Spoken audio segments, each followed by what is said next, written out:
I see Ms. Toots Opley raising her hand. Ma'am, it's Senator Marcos's time. I'll recognize the OFW groups because we called this meeting specifically to have the OFW side. But let's give the senators their time first. Senator Marcos. Yes, and don't worry, I will actually get to the OFW representatives. Okay, para balikan muna natin itong kung saan nagsimula lahat itong issue na ito. At itatanong ko lamang, Commissioner, sino bang nag-utos na baguhin ang pulisiya ng Bureau of Customs na buksan? Imbis na kagaya ng dati na hindi na binubuksan ng mga balikbayan box at kayo'y nagdeklara na ang bagong pulisiya ng Bureau of Customs ay bubuksan lahat ng balikbayan box. Nagsimula po yan nung kinausap po namin yung mga freight forwarders. Kasi nagre-review po ako eh. Nang sabi ko sa kanila, ito ang nangyayari sa bayan. So ang sinasabi nyo is that the freight forwarders were the ones who sila ang nakiusap sa'yo na pwede ba buksan ninyo lahat ng balikbayan box? Hindi po. Sino ngayon ang nakaisip ng bagong polisiya na yun? Kami po. Actually, that policy... Sino sa kami? Ikaw yun? Dahil, siyempre, wala namang ganitong polisiya hanggat pumasok ka. Kaya ang iisipin namin lahat ay galing kay Commissioner Lina ito. Opo, pero yung ginagawa na rin po nung araw yan. Hindi talaga ginagawa nung araw yan. Kaya nga nagkagulo na ganito. Kaya nga nagre-reklamo ang OFW. Dahil dati, wala namang ganyan. Ba't ngayon nagkaroon? Anyway, kung yan ang naging bagong polisiya ninyo, saan nanggaling yung bagong polisiya na yan? Anong naging dahilan kung bakit naisip ninyo na siguro dapat ngayon palitan natin ang dating gawi at gagawin natin ay bubuksan na ngayon natin lahat ng balikbayan box? Tama po kayo dyan. Sapagkat meron po mga derogatory reports also na ginagamit po yung ating quote-unquote balikbayan doon po sa mga illegal drugs at saka po doon sa... Itong mga report ba ito? Report lang? Haka-haka lang ito? Chismis ito? Kwinento lang sa inyo? O meron kayong investigation report na nakakapagsabi na nakahuli kami ng ilang balikbayan box na ang linalaman ay armas, ang linalaman ay droga, linalaman ay kontrabando? Meron ba kayong ganung sa palagay namin 30% ng lahat ng pumapasok na balikbayan box ay may problema o may hindi ginagamit sa tamang paraan. Meron ba kayong ganun? Meron po. Nasan ngayon yung report? Ibibigay po namin sa inyo ng aming... Ilan sa report na yan, ilan ang estimate ng mga investigador ninyo na sa balikbayan box na merong na ginagamit sa pag-smuggling o sa pagpasok nga ng mga contraband? Ang hinahanap ko rito ay numero. Dahil para makita natin kung gaano kalala ang problema na na-identify ninyo. Bibigyan po namin kayo ng report. Wala ba kayo dyan? At siguro... para maging maliwanag sa ating mga miyembro kung ano ba talagang how large is the problem and how was it so large that it justified triggering this change in policy.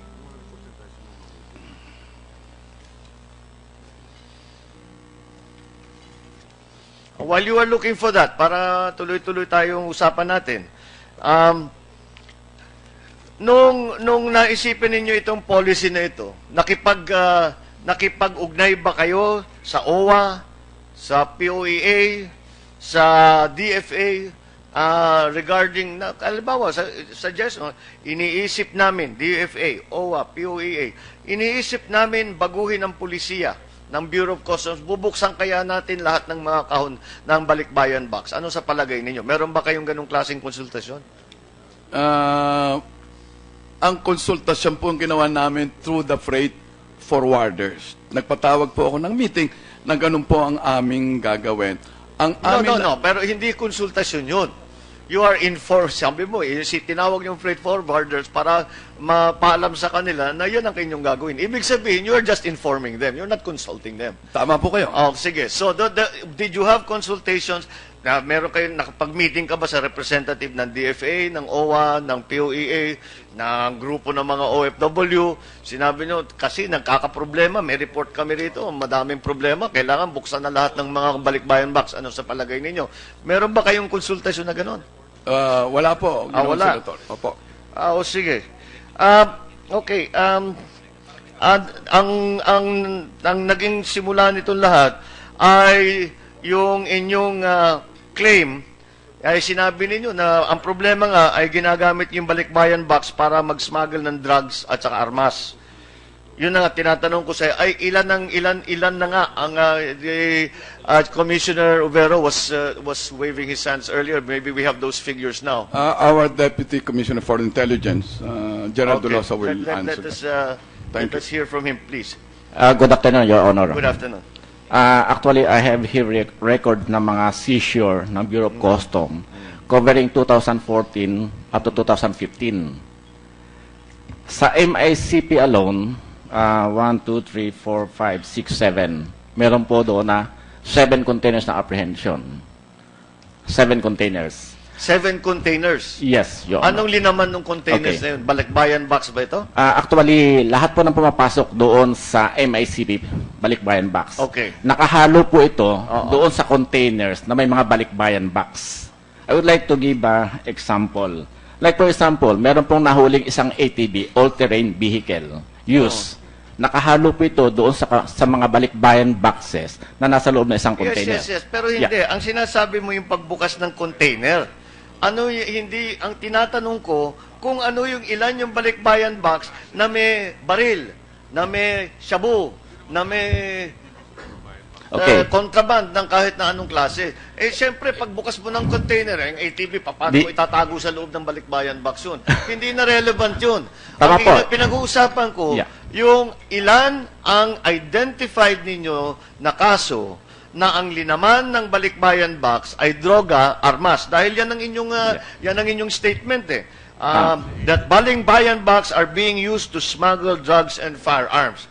How many cases do you have on record that a balikbayan box contained arms or drugs? Para simple.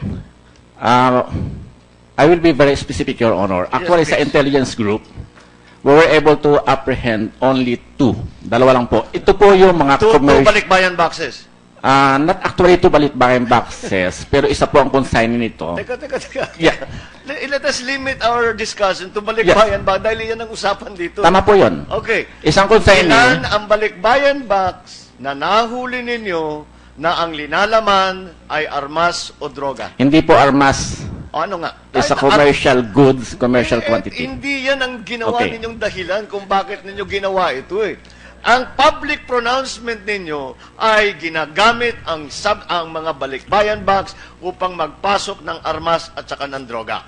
So, Dahil doon, kami ngayon sa Bureau of Customs ay bubuksan namin lahat ng balikbayan box. Okay. Sigurado naman ako na hindi nyo gagawin ito na walang dahilan. Ngayon, ang hinahanap ko sa inyo, ano yung dahilan na yon? How many balikbayan boxes have you opened that contained arms or drugs? So far, Your Honor, negative sa balikbayan box. Okay. I would like to inform Your Honor, where did the information that balikbayan boxes are being used for arms and drugs come from? Your Honor, kung wala kayong, you have none of your own experience. Yung pong mga nahuli na mga drugs, ito po yung mga outbound shipment. Yung pong mga nahuli na regulated drugs. Okay, hindi na balikbayan box yan. Like for example, mga ecstasy. There is no balikbayan box going out of the Philippines. Balikbayan boxes only come into the Philippines, as far as I understand. Am I correct? Okay. Tama po yun. So, huwag na natin pag-usapan yung outbound. Dahil hindi balikbayan box. Sinasabi ko lang po. Ang nais ko lang pag-usapan ngayon ay balikbayan box. Okay? Okay, I understand that your investigation ranges not only on balikbayan boxes. Yes, tama but po. the issue of the day is balikbayan boxes. So, let us focus on that. Okay. How many, so you have already stated that no balikbayan boxes have been found to contain arms or drugs.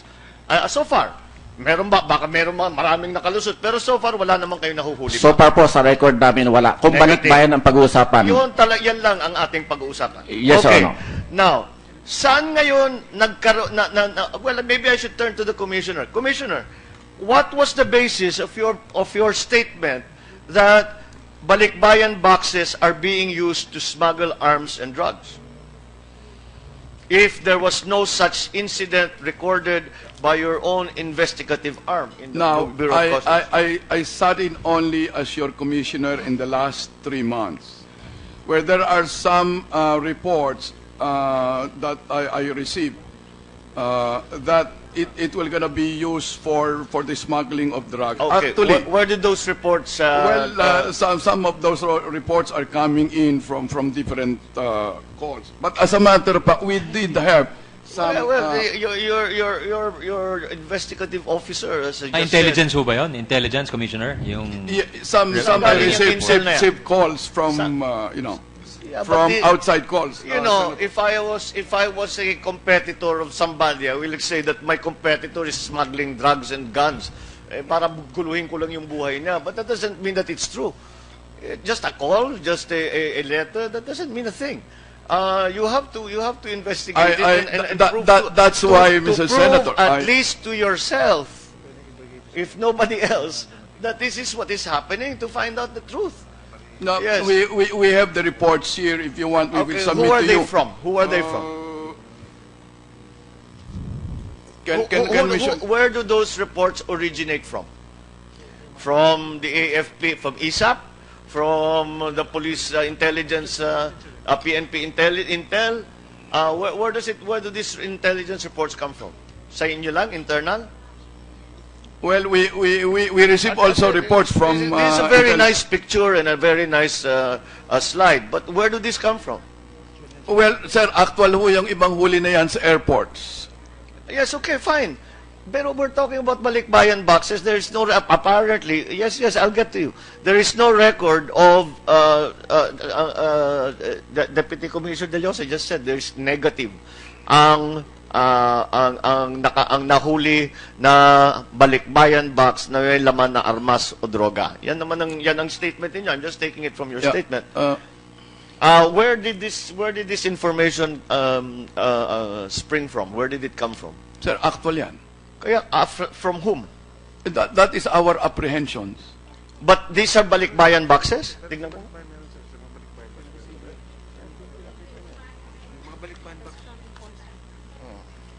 That is coming from our enforcement group, Mr. Senator. We have a copy here of our apprehension. Yeah, but all of these, sir, tignan mo. 1 unit used Honda motorcycle. 1 unit Harley Davidson motorcycle. 1 unit motorcycle. Hindi magkasya sa balikbayan box sa motorsiklo. Boss, parts po yan eh. Motorcycle. Hindi parts ang nakalagay dito. Malaki-laking box yun. Ano? Boss, nakahalo yan sa balikbayan. I think si Commissioner De Leosa, former Commissioner Biazon, and... yes, while I'm going to this, Can we ask them to... Yes, please. Is it okay, Senator Please, Marcos? let me give us a chance Sige, to... si DepCom De Leosa, and then former Commissioner Biazon, and then... what's your name, ma'am? Attorney Mangawang, you're after, ano? Sige. Go ahead, sir. Your Honor, actually yung pong nahuling baril, sa parcel po ito.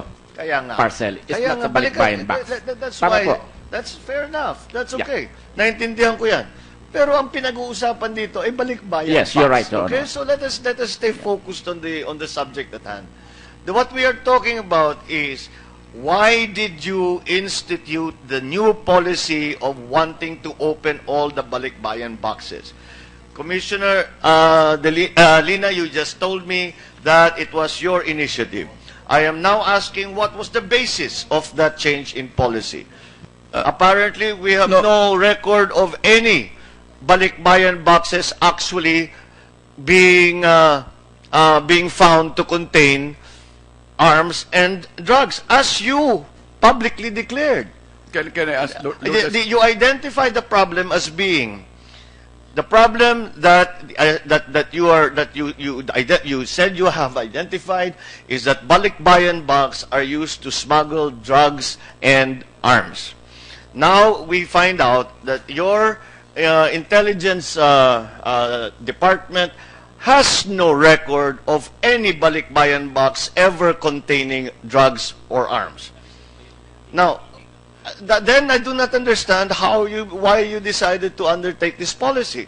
And I think at this point, since at least we have found already that the balikbayan boxes are not, in fact, being used to smuggle drugs and arms, or if so, it is a small fraction of the other drugs and arms that are being smuggled through packages, through containers, and other contraband. That isama na natin yung mga motorsiklo, yung mga, meron pa dito, jet ski. Magaling masyado yun, pinagkasa yung jet ski doon sa loob ng balikbayan ba.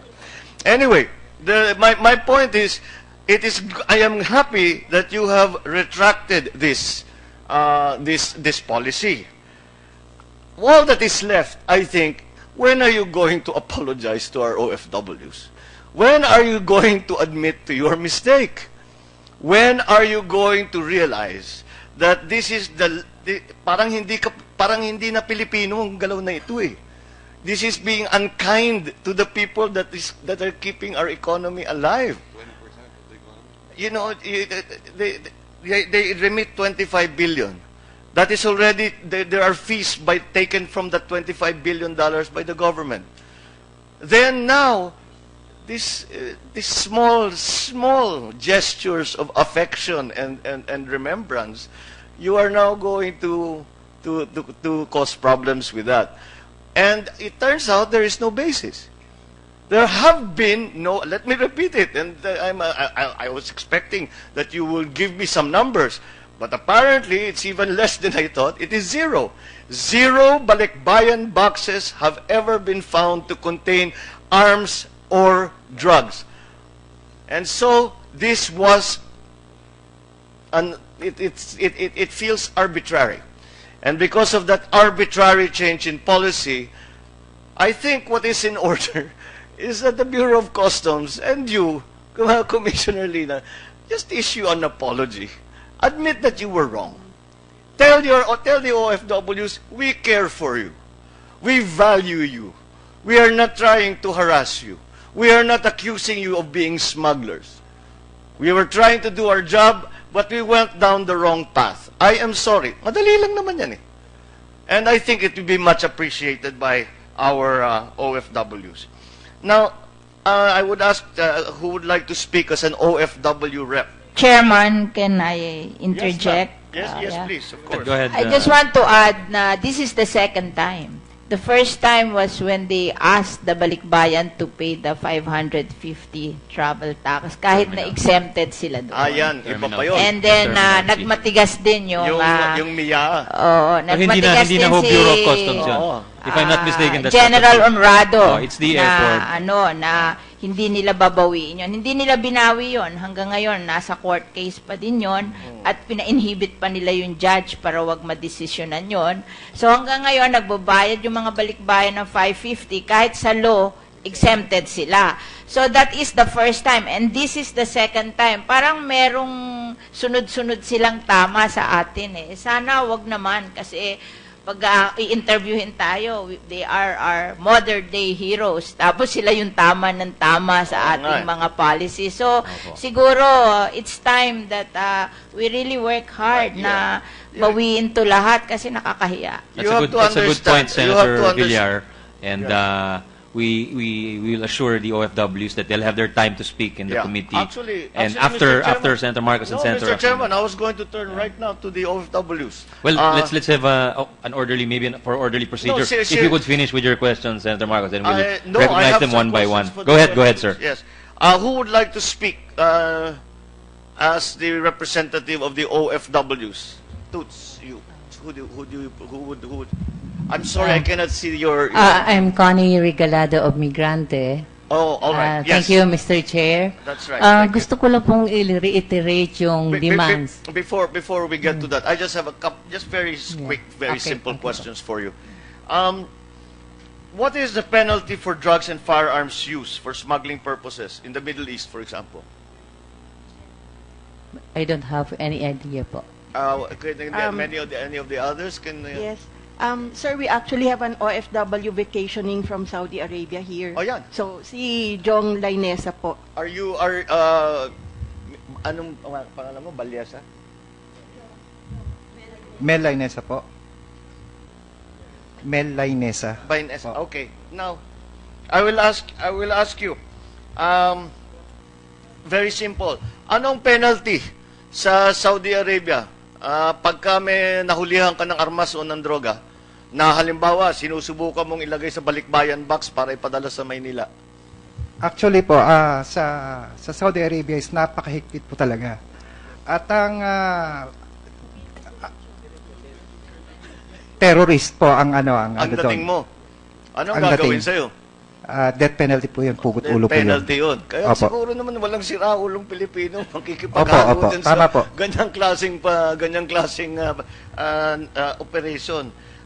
Meron ba kayong natatanggap na guideline sa balikbayan box na sinasabi, hindi ba meron kayong pre-departure orientation seminar, yung mga OFW? Opo, meron po. Okay, ipinapaliwanag ba doon na ito ang polisiya ng Bureau of Customs na kailangan ganito, kailangan ganyan ang gawin ninyo? Tama po. Lahat po meron. ng mga pagbabawal ay binibigay po sa amin, pinapaalam sa amin, at sa 20 years ko po na OFW, wala naman pong nangyari na nagkaroon ng insidente na nagkaroon ng ganong kaso. Ikaw ba'y nandito para magbakasyon o Opo. umuwi ka na ng permanente? Ako po'y nakabakasyon na Okay. August 1st po. By September 15, balik po ako. Actually, para makatulong din tayo doon sa diskusyon ni Senator Recto tungkol sa valor ng mga gamit. Kung ikaw, for whatever reason, napilitan kang umuwi ngayon, magkano ang valor ng mga gamit na naipon mo na nandoon kung saan ka natinirahan sa Saudi Arabia, sasabihin mo, eto pagbibigay ko na, eto ipagbibili ko, pero eto iuwi ko. Yung mga gamit na yan, ano sa palagay mo ang value niyan? Okay po. Sa pag-uwi ko po ito, gumastos po ako ng almost na mga 30 to 50,000. Pasalubong lang po sa aking pamilya. 50,000 pesos. 30 to 50,000 pesos. Opo. Ano yung mga bagay-bagay na yan? Yun po ay yung mga sabon, pabango. Hindi po, wala pong mga gadgets dito. Kasi wala man yung electronics, yung wala mga po. television, Wala po. CD player, Wala po. iPad, walang ganon. Wala pong ganon. Sige. Well, parang typical naman yun di ba? Sa 20 taon mo, marami ka nang nakitang balikbayan box. Halos pare-pareho lang naman ang mga inuuwi. Shampoo, laruan, Po, tama po. sneakers, ang madalas, dahil bago, wala pa sa Pilipinas. Opo.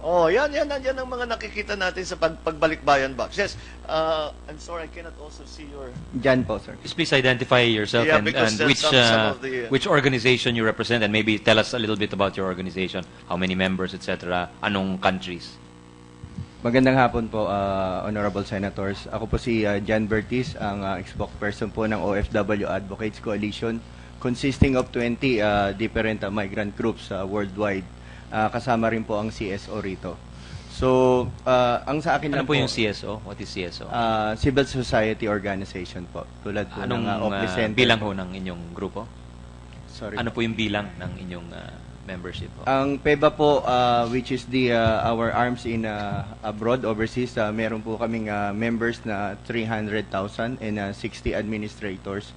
And ang Opli Center din po, ganun din po ang LBS at iba pa pang grupo ng aming coalitions. Meron din pong mga United Seafarers, nandito rin po ang CAMPI, andyan din po ang FEDAMENEX, which is the Federations of Service Exporters.